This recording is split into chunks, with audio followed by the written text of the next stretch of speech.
Meet Ravi. He's a marketing executive in a company. Ravi has applied for a job in an overseas company. Why did he do so? Development is not just about setting a goal for our betterment. This is because Ravi wants growth and development in his career and a better income, but also about how to achieve that goal. What's true for Ravi is true for most people. Farmers, laborers, professionals, businessmen, all want more income in life. Ravi got the job he wanted at a much higher income. However, Ravi is now thinking of some other goals that matter besides a higher income. Let's see what he's thinking about. Ravi is now thinking what kind of facilities will be there for his family. Will he be happy without his close friends and colleagues? Will he get equal treatment and security at the new place? Will he get respect and freedom in the new work environment? Will he get opportunities to improve his skills through learning and training? While income is important, there are other developmental goals that are also important to people. Thus, people have a mix of goals for development. Amongst these developmental goals, income is measurable in terms of money. The other goals are not measurable. The non-measurable developmental goals in life are equally and sometimes even more important than the measurable developmental goals like income. Non-measurable developmental goals like respect, security, and equality are more important than income when it comes to working women and encouraging more women to work outside their homes. Development is not just about setting a goal for our betterment, but also about how to achieve that goal.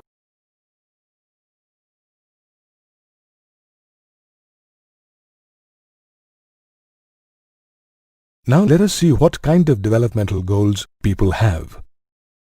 Let us take some examples. For example, a casual laborer may think having more job security is development.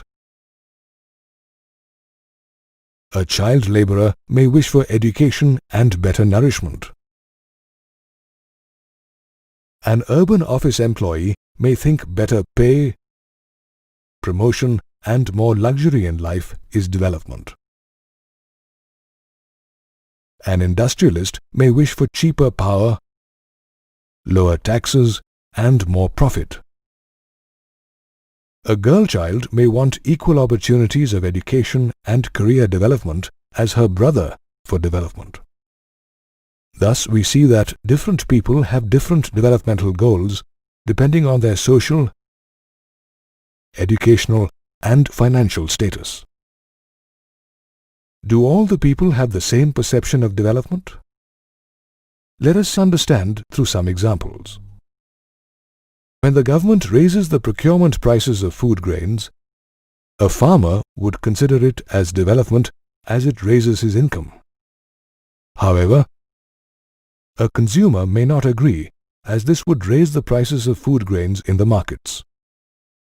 Similarly, when it comes to clearing forests to expand cities, some people may call it development as we need more land to build homes and industries.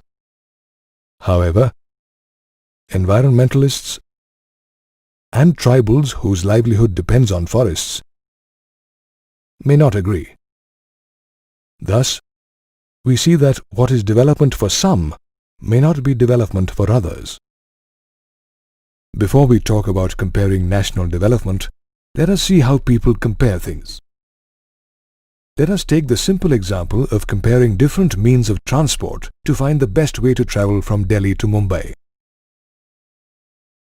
As you can see, different people have different opinions when it comes to comparing things.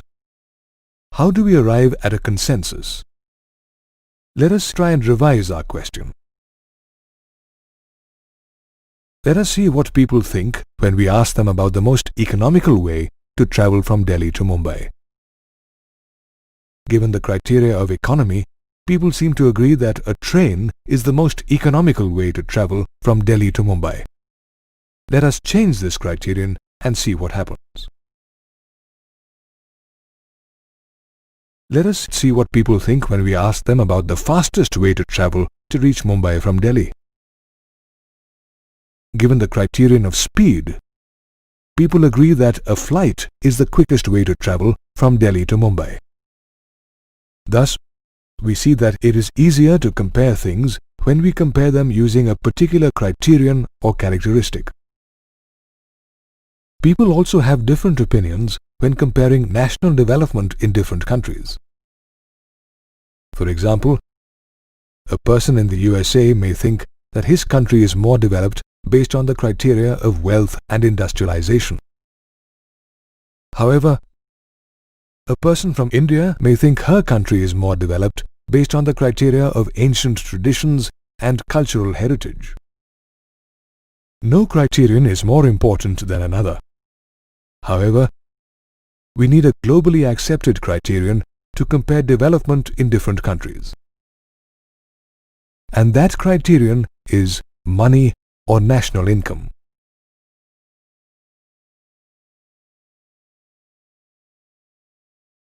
More income allows people to buy more of the things they require for their development. Therefore, countries with more income are considered more developed than other countries that have less income. The income of a country is the sum of the incomes of its entire population. Different countries of the world have different populations.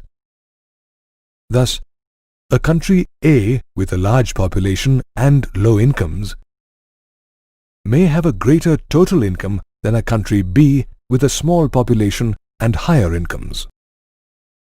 Though, in reality, the people in country B may be more prosperous than the people in country A. Thus, total income is not a reliable criterion to compare national development. A more reliable criterion for comparing national development is the average income given by the total income of a country divided by its population. The average income of a country is also known as its per capita income.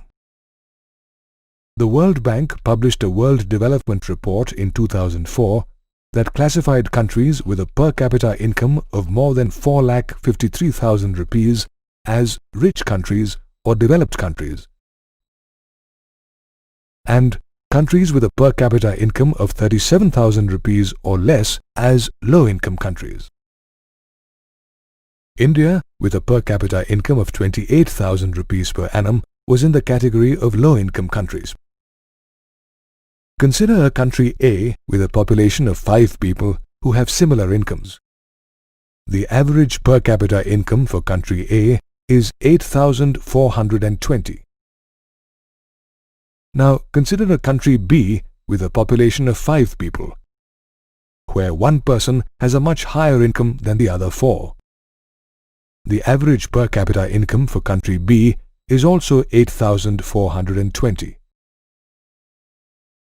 Note that the large income disparity in country B is not reflected in its per capita or average income, which is the same as country A. In other words, country A has less inequality in the distribution of income than that of B, whereas country B has no equitable distribution of income and has rich and poor people. Hence, it can be said that per capita income as a criterion of development is not without limitations. As discussed before, people have many different developmental goals other than income. Similarly, several criteria other than per capita income are used to evaluate the economic development in different countries or different states in India. Let's take an example. Here's a graph that shows the per capita income in 3 states of India. Punjab, with the highest per capita income, may be considered the most developed state in this group. Now, let us use some other criteria to compare the development in these states. This graph shows comparative figures of infant mortality rate, or the number of children that die before the age of 1 per 1,000 live births in a year. The infant mortality rate is the lowest in Kerala. This indicates better medical and childcare facilities. Thus, based on this criterion, Kerala appears more developed than Punjab. Next, let us compare the literacy rates, or the percentage of population above the age of 7 that is literate in these states. Kerala has the highest literacy rate. Thus, based on this criterion, it appears more developed than Punjab. Did you know the district with the highest literacy rate in India is Aizawl in Mizoram, and the district with the lowest literacy rate is Dantewada in the state of Chhattisgarh.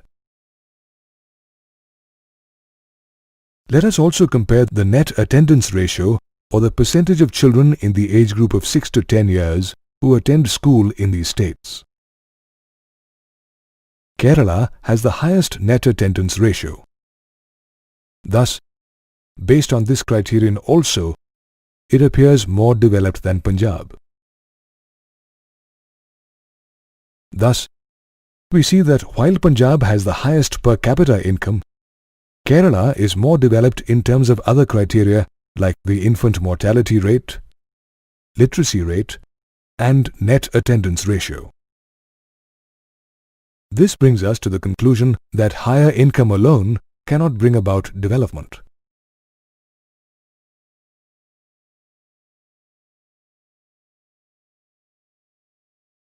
Hence, besides employment opportunities to generate more income, a community also needs public facilities for education and training, affordable healthcare, and provision for adequate food and nutrition for development.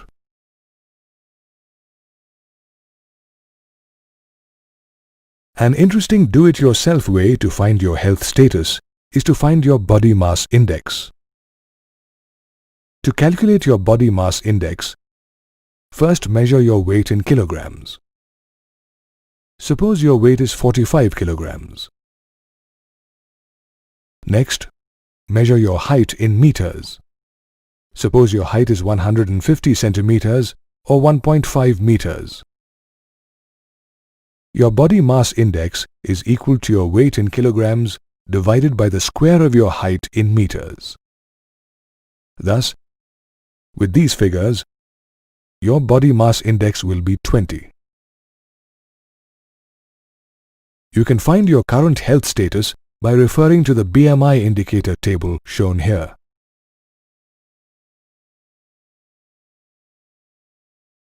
The United Nations Development Programme periodically publishes a Human Development Report that compares different countries on several criteria like per capita income, literacy, and health status. According to the 2004 Human Development Report, the per capita income in Sri Lanka was higher than in India and its other neighboring countries. Sri Lanka is ahead of India in other developmental criteria also, like life expectancy, literacy rate, and gross enrollment ratio of children in school. UNDP also prepares a list of countries based on their Human Development Index. A higher rank on the Human Development Index list indicates less development and poorer quality of life. As you can see, Sri Lanka is way above India on the Human Development Index list. Did you know? In the UNDP's Human Development Report 2008-2009, India's Human Development Index rank has come further down to 134. Note that countries like Nepal and Bangladesh, with far less per capita income than India, are not far behind us in life expectancy and gross enrollment ratio. This emphasizes the need for us to improve our performance on other criteria of development besides income. Availability of resources and an idea for the productive use of the available resources leads to development. As more and more development happens, more and more resources get used up. Let us understand this through a few examples. Increase in cultivation is an indicator of development. However, as cultivation increases, more and more resources like groundwater get used up. Increase in industrialization also indicates development. However, increase in the number of industries leads to increased use of natural resources like ores and minerals. Similarly, increase in the number of personal and commercial vehicles is also part of development. However, increase in the number of vehicles is leading to more demand for fuel and thus faster depletion of limited petroleum resources. The resources used for development may be renewable resources like groundwater or non-renewable resources like ores and minerals, including petroleum. We have limited stocks of non-renewable resources that are lost forever once used. The charts here show the available stocks of crude oil and the number of years they will last at their present rate of usage. This brings us to the question, how will we continue with industrial and transport development when we have no minerals and petroleum left? Renewable resources like groundwater get replenished by nature over a period of time. However, if we use groundwater faster than what nature can restore, we run the risk of facing a scarcity of groundwater. Here are some worrisome facts about the overuse of groundwater in India, especially in the agricultural regions of Punjab, Western Uttar Pradesh, and the coastal plains, and rapidly expanding urban areas. Did you know groundwater makes up for more than 95% of all the unfrozen fresh water available on the earth? Thus, if groundwater becomes scarce, there will be a severe shortage of water for our personal, agricultural, and industrial use. If development continues at its present pace, there may be a time in future when we may run out of resources, leading to a situation where no more development will be possible. This is where the concept of sustainability of development comes in. Sustainability of development involves finding ways for continuous development without the risk of running out of resources or causing irreparable damage to the environment. Sustainability of development involves more efficient use of our existing resources, exploration to find fresh reserves of resources, and coming up with innovative ideas and technology to use new resources in place of conventional ones. Sustainability of development is now a global concern because the future of mankind in all regions of the world depends on it.